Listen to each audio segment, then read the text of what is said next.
Hey everybody, it is Willow, and this video is a day late and $1 short, I know. But so what I decided to talk about, um, and I had already had this in my mind before I had done the Deirdre and Philip video.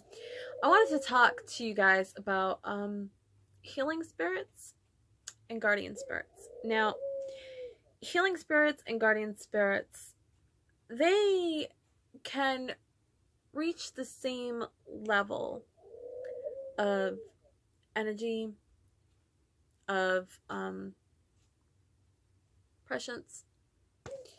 They can tap into a lot of power, but they function in two completely different ways. So the first thing that I'm going to talk about is I'm going to talk about guardian spirits. Now, first of all, guardian spirits are not guardian angels, okay? So here's the difference between guardians and angels.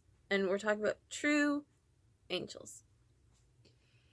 Angels can step in and prevent, well, I wouldn't say, they can change things so that you're seconds away from being plowed into by a semi. And all of a sudden, you're not. That is due to an angel's intervention. Suddenly, your steering wheel jerks to the side and your car is completely out of the way of danger.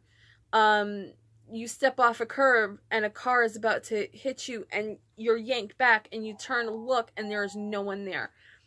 That is an angel. They are the only ones that can step in and change the fate at the time fate was about to occur, basically. They can prevent the death and they can actually bring you back from death. They're the only ones that can step in and do that. Now, guardians function on a different level. Now, people that have followed my auctions, they have already seen this description. But so say, you're running late. You've got to get to the airport. You have to make that plane. It's a business flight. You've got to make that plane. You can't find your cell phone. Then you can't find your keys. Then the paperwork that you needed all of a sudden isn't in your briefcase and you can't find it. And you're going crazy. And you get to the airport and you check in just in time to get to the gangway and see that the plane is pulling away. And you're cursing and you're flipping out and you're like, oh God, what the hell am I going to do? And then while you're waiting to get the next flight out, you hear that flight has crashed and killed everyone on board. And you're like, I was almost on that flight. Yeah, you were almost on that flight, but your guardian fucked with you all morning long and kept you from getting on that flight.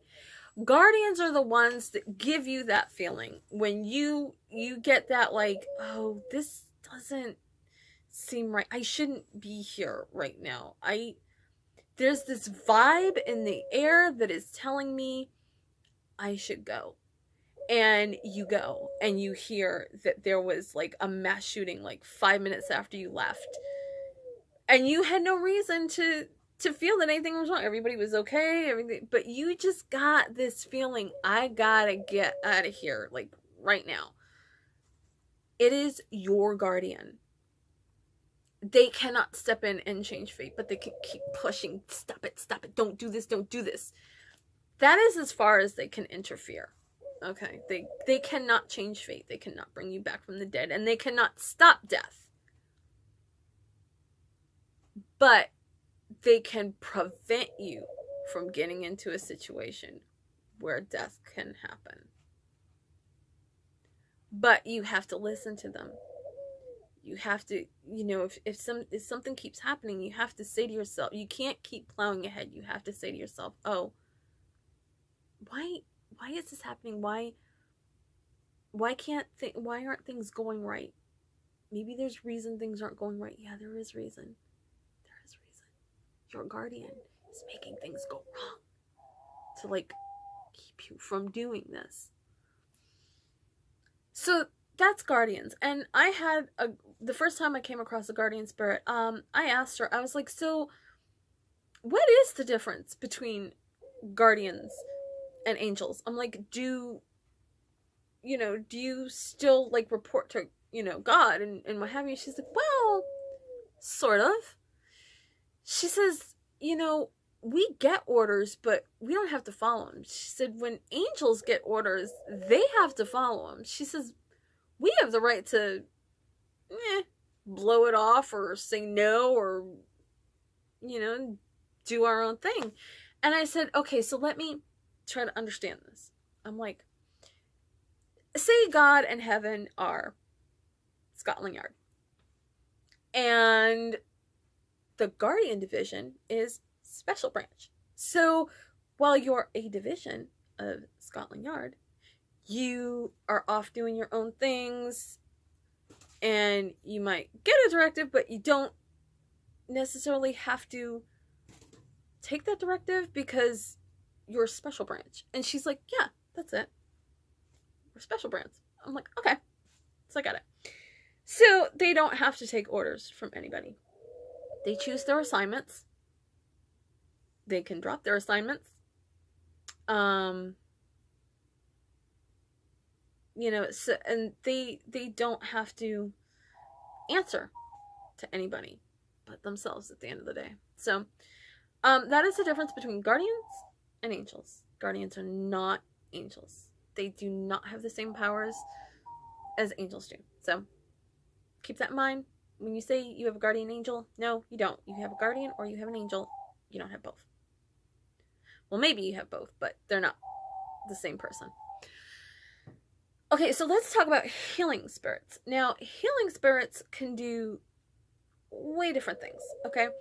And the way they can do it, they can actually do it in a couple of different ways. So, the first way they can heal is by exuding their power into the affected area and manipulating it. Now, how do I mean? Okay. So I ended up, it was at night, and my foot ended up in a hole, and I twisted it bad. It was to the point where I knew I had done some damage because my foot started to go numb. So I knew I had done some damage. Thankfully, I always have my crew running with me on this ring right here. Multiple spirits can attach to this, and usually a lot of my crew is there, especially my healing spirits. So I got back in my car and I said to him, guys, this is going to be bad. This is going to be bad. I need you to compress it, because it was going to be a while until I could put it up, ice it and heat it and everything else, do anything to it, even wrap it in a bandage. It was going to be about 2-3 hours before I could even do that. And I said, guys, this is going to be bad. I need you to basically kind of compress the swelling so that it will not, it will not get bad. And I have a couple of spirits that are healers, and they worked in tandem together, because it does take an enormous amount of their energy to do this, and it takes a couple of days for them to get their energy back after they do that. So they did it, and I was able to, it wasn't so bad walking on it. I didn't have a lot of pain. It was tender, but I didn't have pain, which is amazing considering that my foot had started to go numb. So there was definitely some damage there, nerve damage. The next day, it was still a little tender, a little bit swollen. It was okay. 3 days after, I twisted my ankle to the point where it was numb. There was no pain left. They had completely healed it. And they did that by using their power. And they needed some time to really recover. So that's one way that they can do it. Now, a second way, and it just depends on what kind of healing spirit you have and what their style is, because different spirits have different styles. Now, the spirits that I have, they heal by using their energy to kind of like compress it. I've literally felt they've either given me a cold touch or they've given me a hot tingling touch. So that is their way of either taking the energy like away from that area to kind of like cool it down and keep the swelling down, or to heat it up to aid the capillaries in healing. They have used their own energy to heat that area. So that's one way. Now, another way is to use your own energy and shift it. Now, everybody has an aura. When you're in pain, your aura will show that area. It will be like bright red, orange.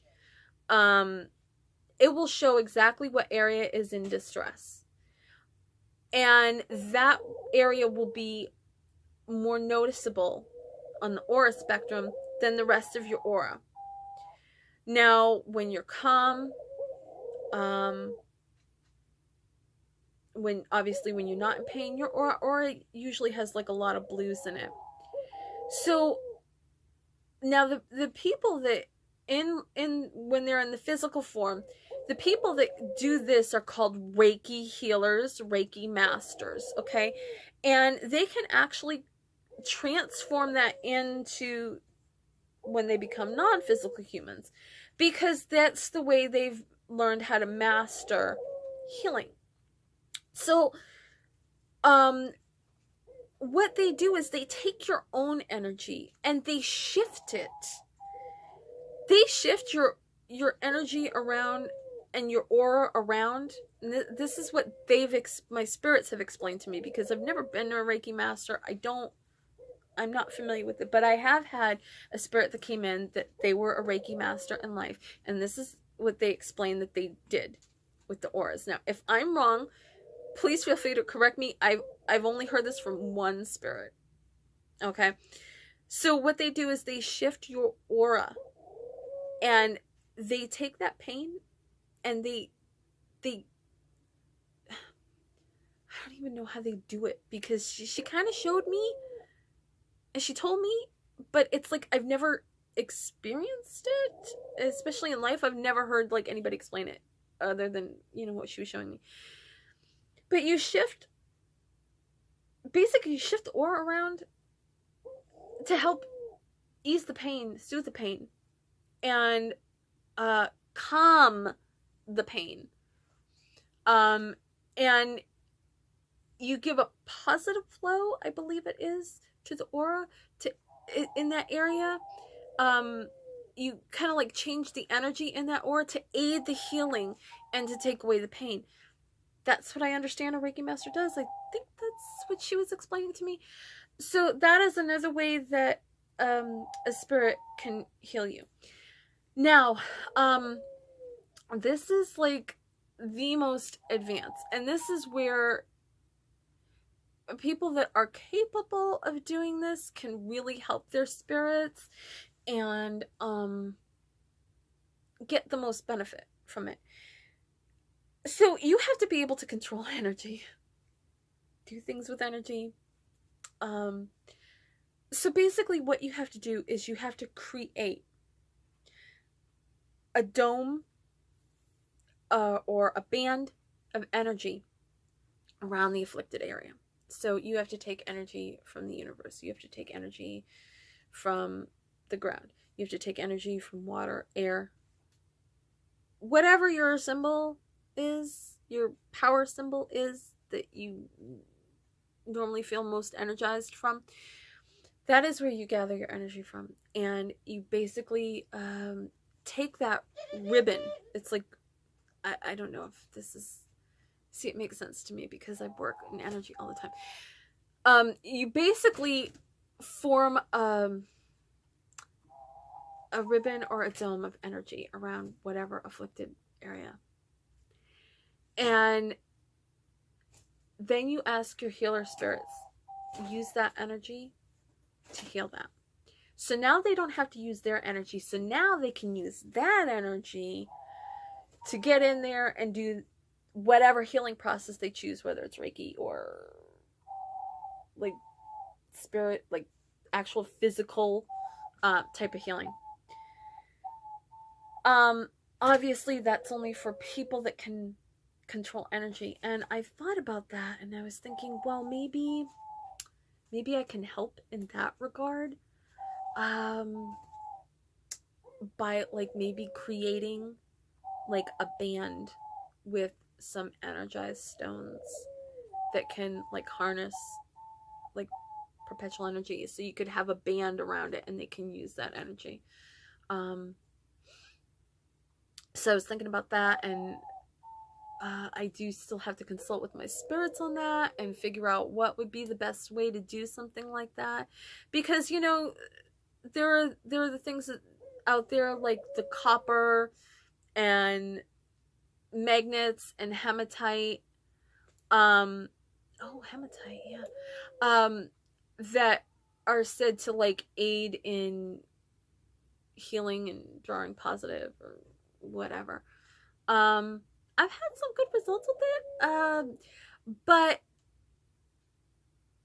I never tried to use any of that stuff with the aid of a healing spirit. So I think that's something I'm going to have to talk with my spirits with and explore that option, because that could really be beneficial for a lot of people that suffer. I have aches and pains all the time, and you know, sometimes there's just really, really bad weeks where everything is hurting and my spirits can't keep up with it. You know, they glob energy off my energy lamps and they recharge, but they're just like, sometimes you can feel their ability is not as strong as it was at the beginning of the week, and it's not lasting for as long because they're just exhausted. They're just like, ugh, I'm sorry I tried, you know, I couldn't. And then they feel bad, and I feel bad because I know that they want to and they're trying as hard as they can, and I don't want to exhaust them. I don't want to, you know, do that to them. So that is something that I'm going to be looking into creating as kind of like an accessory to healing spirits, in case some people already have their own healing spirits and, you know, don't necessarily want to bring another one into their house. They can just get this stuff, and I don't know. So I'll be looking into that. But that is the difference in between guardian spirits and healing spirits. Now, if you're asking, aren't guardian spirits also spirit guides? Sometimes, but usually no, because you're talking on two different levels. Spirit guides deal with spirits. They act as a go-between between spirits and you. They work as spectral bouncers to keep negative energies off you. They try to keep negative energies from, if you're communicating with spirits, they try to keep them away from you. They're not always successful. It depends on how strong of a spirit guide you have. So they're not always successful. But spirit guides deal with spirits, because you're asking, well, you know, if spirit guides are trying to keep you safe and blah blah blah. No, they're trying to keep you safe from spirits, other spirits, negative energies, negative emotions. They're trying to keep all that junk off you. Guardians are trying to keep you alive. So there's a difference. They don't deal with the dead. They keep you from being dead. That's what they try to do. They deal with the human element. Spirit guides deal with the spirit element. On the rare occasion, you may get one that will be the full service. But as I said, it's a rare occasion. I have only come across one spirit that has said that they wanted to be a guardian, a healer, and a spirit guide all in one. That's a lot to take on, and there has only been one spirit that I have ever come across. With all the spirits I have here, with all the spirits that I have spoken to and bonded with dolls and sent out, there was one that wanted to be more than just one type of, you know, whether it's the healer or the guardian or they usually choose one. And this is the only one I've seen that chose all three. So no, guardians and spirit guides are not the same. And you will usually never find one that is going to do both for you. So if you're looking for a specific type, if you're looking for a spirit guide, you have to look for one that says a spirit guide. You can't go for a guardian, and vice versa. And of course, you definitely wouldn't look for a healing spirit if you were looking for a guardian spirit. They can't do any of that. All the most they can do is heal. And it's not just physical things either. Any spirit that was a Reiki master is really, really good at working with anxiety and nervousness, mental problems. They can't cure. They are not going to be able to stop schizophrenia or manic depression or bipolar disorder. They're not going to be able to cure that. I want to make that very clear, because if you're looking for some way, somehow, that they're not going to be able to help in that form. What they are able to do is to inject a calming influence. If you're having a manic episode, they can basically kind of like throw their energy over you and manipulate your aura to calm you down. You'll just start like, you know, your fists will start unclenching and you'll just be able to like breathe again. And once they have seen that your aura is shifting and you're calming down and you're able to deal, they can back off. So in that respect, they can help in those type of situations. They cannot snap you out of a psychotic episode. They cannot, you know, they can't, but what they can do is they can inject an element of calm, so you can, maybe somebody else is talking to you and you're just not hearing it, and they can kind of like soothe you to the point where you're finally hearing them, and you can come back to rational thought, and you can calm down enough to handle what the problem that sets you off is. So in those ways, those type of healers, which would definitely be a Reiki healer, would be excellent for those type of situations, and to help in those type of situations. But I'm telling you, they are not a cure. They are just an added benefit to help keep you calm, and so that you can deal with high pressure situations and such. So I think that's pretty much it on the healer, guardian, and spirit guide video. It wasn't going to be a spirit guide, but I thought I'd make the distinction between them since I'm here and you're here. So that is it for this video. I know it's late, but I am going to get this posted and we're going to get this going. So that is it for me, and thank you for watching, and I will definitely have a video up this Friday. So I will see you later on this week in Casa Witchy. Bye.